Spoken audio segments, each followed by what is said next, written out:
Just when you thought the housing crisis couldn't get any worse, it has.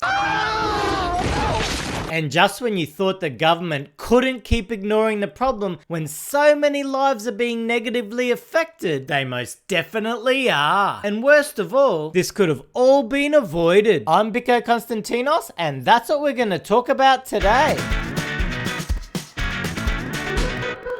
When I was younger, I went on a road trip with my family that went sort of inland Australia. And anyway, we drove into this small town and they had a sign saying that we should visit the zoo. So we followed the directions, paid $2 to get in, and in the entire zoo, all they had was one dog. It was a Shih Tzu. Got him!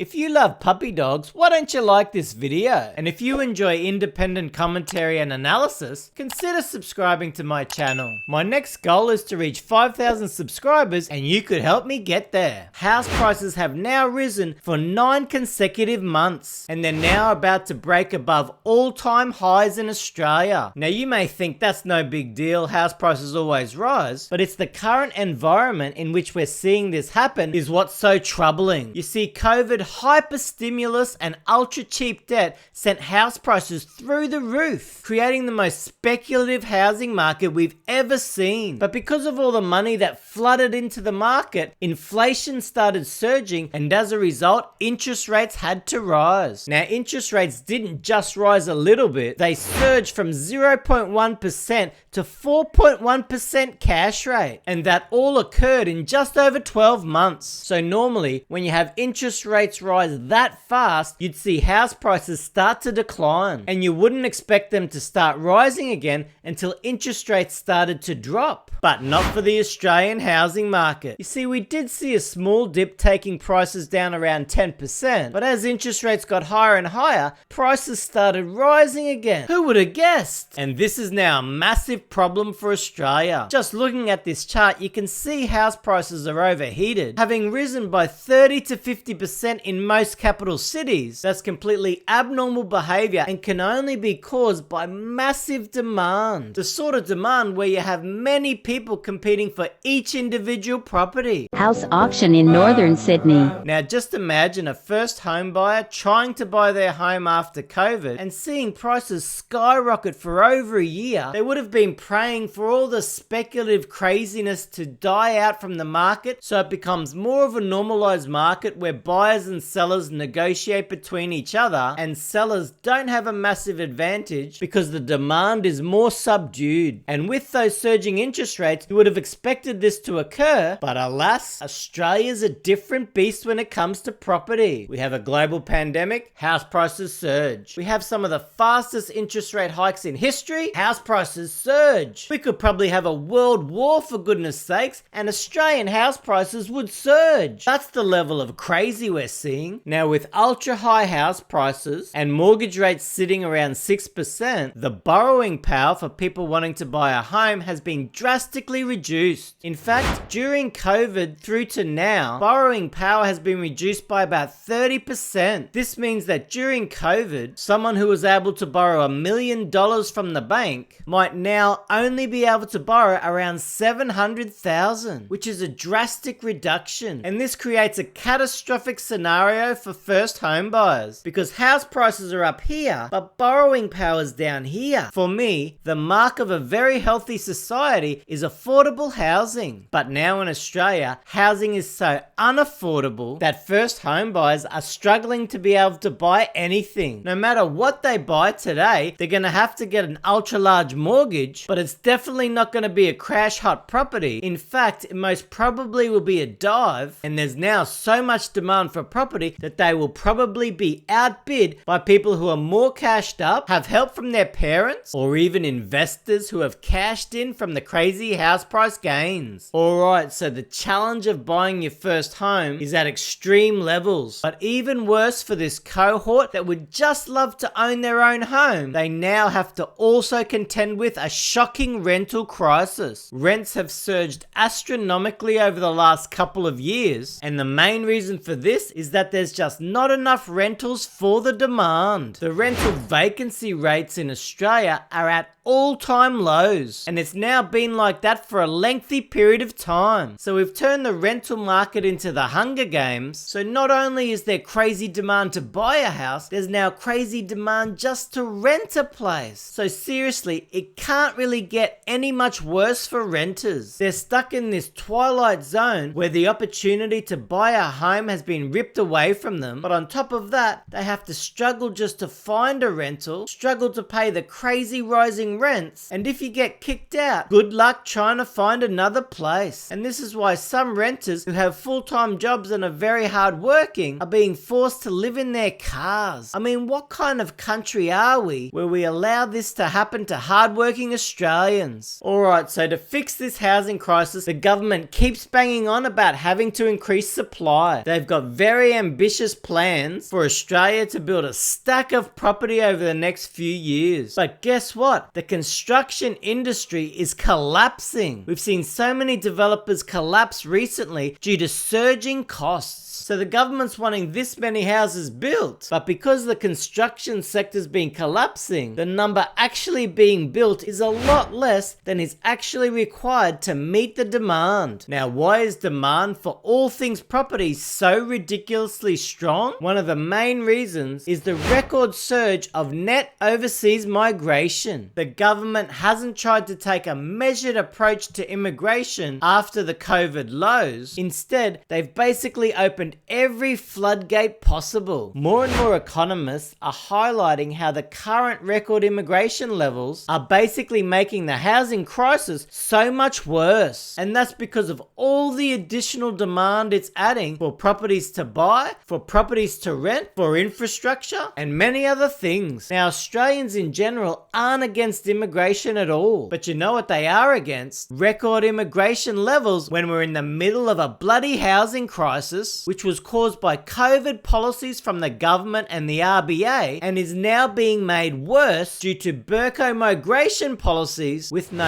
adequate planning to deal with the housing requirements for all the additional millions of people, and also no adequate plan to deal with the current housing crisis whatsoever. I mean, there's no action being taken to try and reduce speculative demand for property when there's stacks of things they could actually do, like overhaul generous housing tax concessions, like negative gearing and capital gains tax discount, like banning foreign ownership of property, like clamping down on short-term rentals like Airbnb, like taxing empty properties, like keeping interest rates around their long-term averages and not trying to make them ultra cheap to encourage ridiculous debt. So as well as the demand side, there's not really anything being done on the supply side either. Yes, the government wants heaps of supply, but migration levels are so high, at the same time construction is collapsing, it seems virtually impossible to create the number of additional homes required to meet the current demand. And with the supply side, developing new properties takes so long, even if it went perfectly, we're not going to see any tangible improvement to the housing crisis for many, many years. So there you have it. We're smack bang in a housing crisis that's negatively affecting millions of Australians, and it's only getting worse. And what's so absurd is that the majority of this crisis could have been avoided, but what's even more absurd is that no real action is being taken to try and improve the crisis. I'm Biko Konstantinos.